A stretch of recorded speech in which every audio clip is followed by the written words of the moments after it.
Magandang gabi ho sa inyong lahat. Panibagong topic na naman ho na ating pag-uusapan dito sa aking channel. At ito ho ay may kinalaman sa araling espiritual o sa larangang espiritual.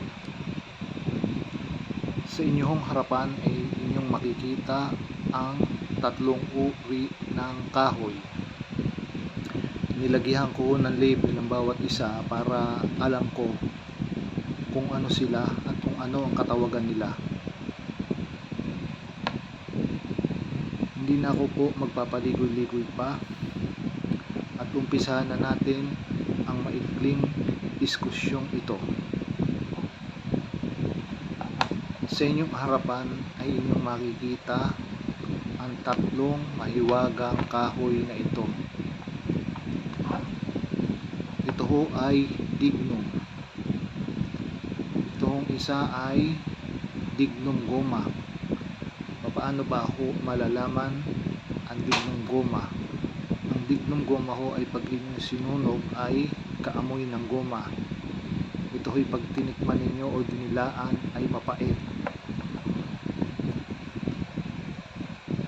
Ito naman hong pangalawa ay dignum bakal. Ito'y isang uri din ho ng dignum na inyong pag dinilaan ay lasang kalawang o malansa na kagaya ng bakal. Obviously naman ho, syempre dignum bakal, so ang magiging lasa nito ay lasang kalawang dahil ito ay dignum bakal. Ito naman kung isa ay ang tinatawag na dignum dugo. Bakit ho tinawag na dignum dugo? Kasi ho ito ay pag inyong dinilaan, ang lasa ho nito ay malansa na kagaya ng dugo. Kaya ho ang tawag dito ay dignum dugo. Yan hong mga yan ay mga kahoy na hindi nyo basta-basta makikita at ito'y natatagpuan lamang sa kasukal-sukalang panig ng kabundukan. At kung hindi ho kayo marunong tumingin ng dignum, syempre hindi nyo malalaman na dignum ito. At ang nakakaalam lang ho nito ay yung mga taong sanay na sa pagkuha at yung mga taong gumagamit ho ng ganitong klaseng espiritual na kagamitan. Ang dignum ho ay galing kalikasan. Ito ho yung mga fossilized na kahoy na tumigas. Kumbaga, ang mga ito ay may sarili ng kapangyarihan dahil ito ho ay galing sa kalikasan mismo. Pero kung ito'y inyong dadasalan at lalagyan ng kalakasan, espiritual, mga salitang orasyon, mapapalakas nyo ho ang mga ito. Bale, ang mangyayari ay magiging doble ho ang kanilang kalakasan. Dahil ho yung mga bagay na yan ay may nag-aalagang espiritu. Lahat ho ng bagay may espiritu yan nakapaloob sa loob nito. Ano na ho yan? Matiko. At once na yan ay inyong inorasyonan at binigyan ng buhay, maliban sa matikong buhay na nasa kanila na galing sa kalikasan, ay mas lalo pa ho silang lalakas. May mga orasyon dasal sa dignum para ito'y palakasin na dinadasalan ng araw-araw, Lunes hanggang Linggo. Pero pwede naman ho din itong dasalan ng Martes at Biyernes, sa unang araw ng buwan ng Biyernes at sa katapusang araw ng buwan napapatak din ho sa Biyernes. Yung iba, Martes at Biyernes lang. Yung iba naman ang ginagawa araw-araw para ito'y mapalakas at mapabisa pa bukod sa natural na bisang nakaakibat dito. Bueno ho, saan ba ho gamit ang dignom? Kung may magtatanong man. Ang dignom ho ay gamit sa taguliwas. Gamit din ho itong kabal na ito ho ay binababad sa alak matapos na inyong orasyonan at itinatago. Ito'y iinumin nyo lang tuwing gabi bago matulog. Isang lagok at isang lagok din sa umaga pagkagising.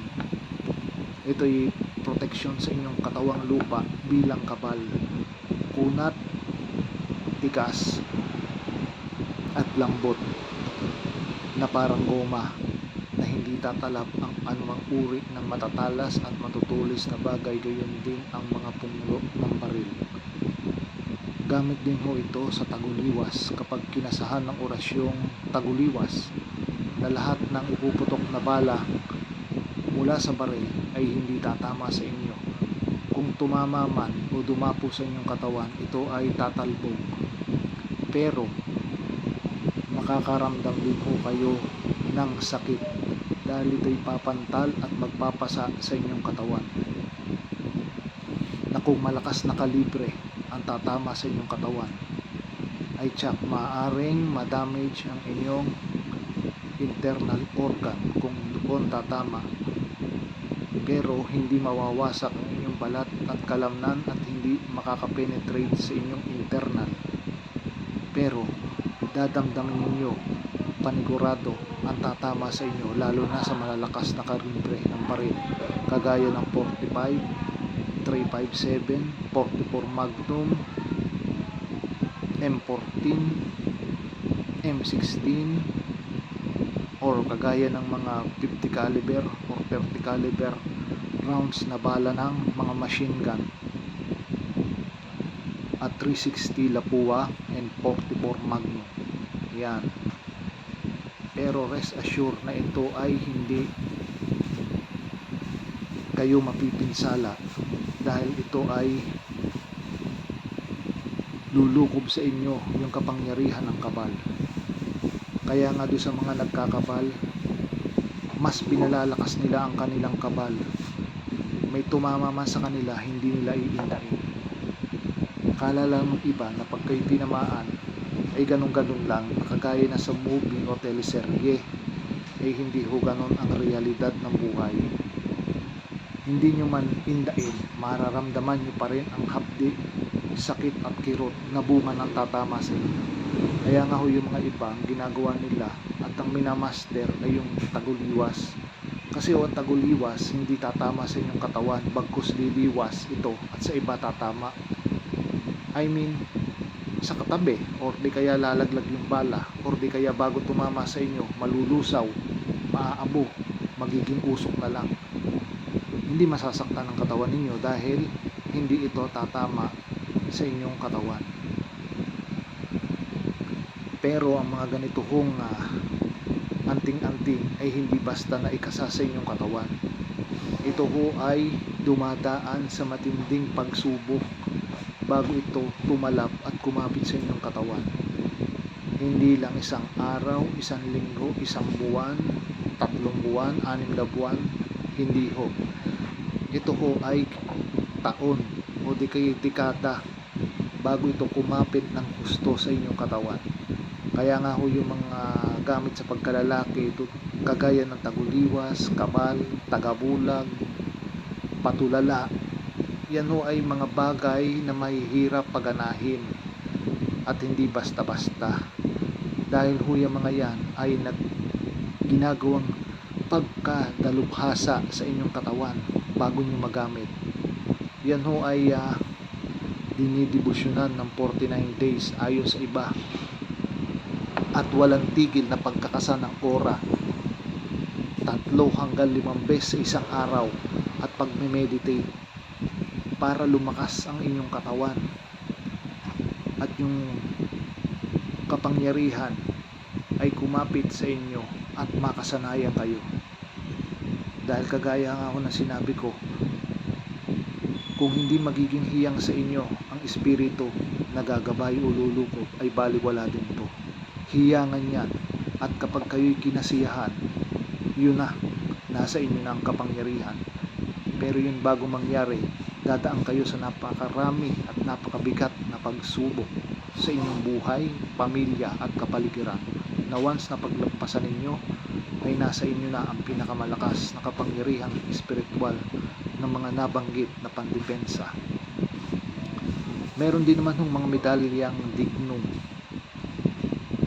na galing sa mga lehitimong maestro na ipinagkakaloob sa mga pinagkatiwalaang estudyante, pero ito hindi basta ikitatiwala din.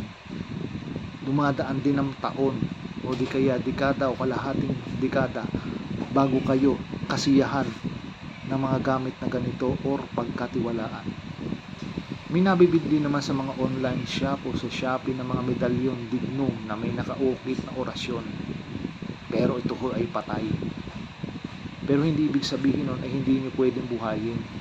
Mabubuhay din ho ito pag ito'y dinasalan ng orasyon at pinasukan ng espiritu after ninyong malinis at makonsagra. Ngayon, kung ito naman ho ay buhay na, Martes at Biyernes na lang ho ang debosyon dito kapag natapos ninyo ang 49 days. Same din ho sa mga dignum na to pag nabuhay at napalakas, at sa tuwing Biyernes Santo kung saan ito ang pinakamalakas, at ganun din sa October 31, Halloween. Yun ho ay kay kaliwa o kanan man ng iyong kaalaman, yun ho yung time na mas malakas din palakasin ang mga gamit, dahil ang mga espiritu ay lumalabas sa kanilang portal papunta dito sa mundong ibabaw ng mga tao para makisalimuha sa atin, at ito'y bumabalik sa kanilang mundo after ng Halloween. So yun ho ang aking pagkakaintindi base sa aking research at base din sa kwento ng mga matatandang antingero at sa aking nalalaman, lokal at foreign man. Ngayon, kung may ibang paniniwala yung iba, nasa sa kanila na yon, hindi ko na ho yung saklaw. Ang sa akin lang ay yung natutunan base sa eksperyensa at base sa kwento ng mga lehitimong maestro at lehitimong mag-aanting na matatagal na sa larangan ang aking binabasihan. Bueno, yan lang ho ang aking mailalahad sa inyo. Kung magtatanong kayo at magtataka bakit ako'y walang binabahaging orasyon dito sa mga ito, ay hindi ko na ho saklaw yon. Kung gusto nyo magkaroon ng orasyon na pambuhay, pampalakas o dasal sa mga dignum na ito, ay hanapin nyo na lang ho at lumapit kayo sa mga lehitimong maestro na magtitiwala sa inyo, na magbibigay aral. Sila na lang, dahil ako hindi kagaya ng iba na nasa YouTube na naglalantad ng orasyon. Hindi ho ko ganun. Marami nang gumagawa ng ganun. Pag ako'y nakigaya pa, abay wala na ho kong originality. Ang sa akin lang ho ay paglalahad at pagbibigay impormasyon na base sa aking nalalaman tungkol sa mga kagamitang ito sa espiritual na aking inilalahad at binabahagi sa inyo para magkaroon kayo ng kaunting idea in case man if you want to delve into the realms of spirituality, esotericism, alam nyo na. Bueno, yun lang ho masasabi ko sa inyo. Kung gusto nyo magpakadalubhasa sa ganitong larangan ng pagkalalaki, kailangang matyaga kayo at paniniwala sa inyong sarili at kung sino man ang magtuturo sa inyo. Dahil kung wala, kahit pa kayo bertudes, hindi kayo makakapagpagana kapag hindi kayo kinasiyahan ng mga espiritong nangangalaga sa mga ito at sa mga espiritong nagbabantay sa bawat letra ng orasyong inyong sasambitin. Hindi nyo na kailangan niya sa uluhin, dahil kapag naramdaman ng espiritu at nakita ng inyong pagiging matyaga sa larangan at paniniwala, kusa na yan matiko masasaulo sa kanyang isipan at kakapit sa inyong katawang pisikal, espiritual kaluluwa at aura. Yan ho ang basihan sa mga ganyan. Ngayon, sa ibang kokontra, wala na rin ako masasabi sa kanila kung iba ang paniniwala nila. Basta't ako, nilalahad ko lang kung ano yung paniniwala ko base sa mga gamit na ito. Ngayon, kung ang inyong paniniwala ay to see is to believe, di kayo na ang bahala. Pwede naman ho yan testingin ninyo sa katawan ninyo. Kung malakas ang loob ninyo, pwede namang hindi. At maglagay kayo ng isang testingan, bote, maniking, kahoy o halaman, ipatong nyo, isabit nyo, pag binarilin nyo at lumiwas o tinamaan, hindi nasira, buhay ang gamit. Yun ho ang testingan sa ganyan. Pero bago nyo gawin, ay palakasin nyo muna nang hindi nakakahiya sa manunood or makakakita. Kasi sa panahon ngayon, marami ng taong hindi tiwala kahit nakikita ng katotohanan, duda pa rin. Matatakot lang o maniniwala yun kapag may nangyari na sa kanila, kung huli na. Kaya hindi rin maganda yung to see is to believe. Believe kapag nakita ninyo na gumana, dahil yun ay totoo. Yun lang ang masasabi ko. Ngayon sa testingan ng liwas, taguliwas, kapag binaril ka, hindi ka tinamaan, pero yung katabi mo tinamaan, wala rin yung kwenta. Dahil siyempre mga kasama mo sila kung hindi ka tatablan, dapat sila hindi rin tatablan. Once na tinablan sila o tinamaan, ikaw ay hindi, baliwala ang iyong karga. So ang pagkakarga ho ng taguliwas ay hindi basta-basta yan. Yan ho ay pinaglalaanan ng tiyaga, paniniwala at matagal na aral bago ninyo maikapit at mapagana sa inyong sarili. Hindi lang sa inyong sarili, kundi pati sa mga kasamahan ninyo na kasama ay dapat mapoprotektahan lang, mapoprotektahan din, dahil kung hindi, wala hong kwenta ang inyong kinasa. Yan ho ang basihan na hindi alam ng iba. Hingil sa taguliwas. Kahit nga yung mga matatagal ng maestro, hindi alam yan. Alam nila sila lang mapoprotektahan. Paano yung mga mahal nila sa buhay? Tatamaan, mamamatay? Wala rin kwenta. Wala rin kwenta yung aral nilang matagal. Kung yung mga kasamahan nila at malalapit sa kanila ay mapupurwisyo. So bago ho kayo mag-aral ng ganito, siguraduhin nyo muna na gusto ninyo, dahil hindi ho mahirap magtanga ng mga ito. Kahit na kayo ay matagal na sa larangan ng espiritual, ay para kayong bumalik sa beginner pag inaralin nyo ang mga yan, lalo't hindi niyo alam at bago lang kayo sasabak. So ang masasabi ko lang ho ay paniwalaan, tiyagain at dibdibin. Yun, makakapagpaubra kayo at magtiwala kayo sa mga espiritu na lulukob sa inyo, dahil sila magpoprotekta sa inyo at sa inyong pamilya pag dumating na yung time na lukob na sa inyo o kapit na sa inyong katawan ang mga gamit na iyan. Inuulit ko do sa magkakagusto sa mga dignum na ito na malaman ang orasyon at mga dasal at kung ano-ano pang pamamaraan na ginagawa para ito'y makapakapit sa inyong katawan, I suggest lumapit kayo sa mga lehitimong maestro para malaman ninyo at kayo'y maturuan. Mulit-muli ho, maraming salamat sa mga manonood at makakapulot ng konting aral sa aking binahagi. Hanggang sa susunod po uling video, at please like, share, and subscribe para makapagbigay pa po ako ng maraming informative talks video dito ho sa aking channel sa mga susunod na araw at mga darating pa. Mulit-muli ho ay maraming salamat uli at magandang gabi sa inyong lahat.